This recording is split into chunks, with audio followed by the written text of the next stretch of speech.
Hello students, welcome back to our channel. ఇక్కడ students ఎవరైతే phase 3 సంబంధించి స్టూడెంట్స్ ఉన్నారో టీఎస్ ఎంసెట్ సంబంధించి మీ అందరికైతే ఒక గుడ్ న్యూస్ అనమాట.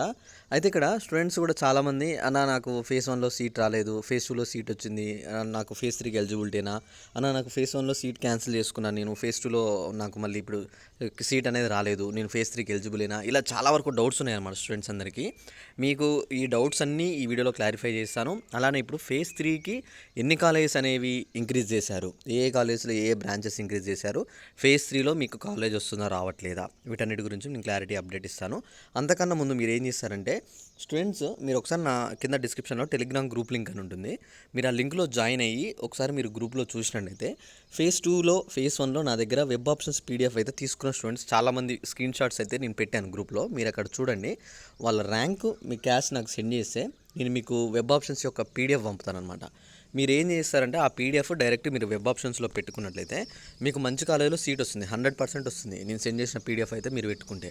మీరు చాలామంది ఏమన్నారంటే అన్న ఒకసారి మాకు డైరెక్ట్గా మీరు ఏమంటున్నారంటే చాలా వరకు డౌట్స్ క్వశ్చన్స్ పెడుతున్నారు. క్వశ్చన్స్ కాకుండా డైరెక్ట్ మీ ర్యాంక్ క్యాస్ట్ పెట్టండి, నేనే మీకు పీడిఎఫ్ గురించి నేను కొన్ని మ్యాటర్ చెప్తాను, మీరు ఆ ప్రాసెస్ కంప్లీట్ చేసుకుంటే మీకు పీడిఎఫ్ సెండ్ చేస్తాను అనమాట.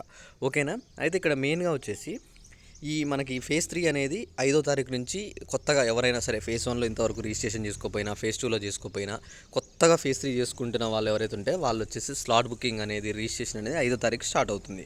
ఓకేనా? 6వ తారీఖు నుంచి మనకి వెబ్ ఆప్షన్స్ అయితే 6, 7కి అయితే వెబ్ ఆప్షన్స్ అయితే ఉంటాయన్నమాట. 7వ తారీఖే లాస్ట్. మనకి రిజల్ట్ వచ్చేసి 10వ తారీఖు అనమాట. ఓకేనా? 10వ తారీఖు 9వ తారీఖు లోపు మీకు రిజల్ట్ అయితే వచ్చేస్తాయి.